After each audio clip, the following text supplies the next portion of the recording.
როდესაც გველი გკბენთ, მისი ეშვი ბიოლოგიური ჰიპოდერმული ნემსივით მოქმედებს. ის ღრუ და ბასრია და თვალს უკან მდებარე შხამის ჯირკვალს უკავშირდება. კბენისას ჯირკვლის გარშემო არსებული ძლიერი კუნთი იკუმშება და შხამს ეშვის წვერზე არსებული პატარა ხვრელიდან გამოდევნის. შხამი მყისიერად ხვდება სისხლში და ფიზიოლოგიურ პროცესებს არღვევს. ეს სწრაფი სისტემა ძალიან ეფექტურია, რაც გველს საშუალებას აძლევს მსხვერპლის სწრაფად გააუნձრევლოს ან მოკლას.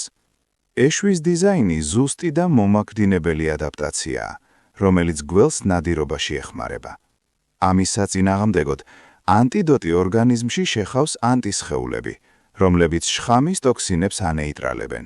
ეს ანტისხეულები უკავშირდებიან შხამის მოლეკულებს, ხელს უშლიან მათ უჯრედებთან ურთიერთქმედებაში და აჩერებენ ტოქსიკურ ეფექტს, რაც სხეულს გამოჯამრთელების საშუალებას აძლევს.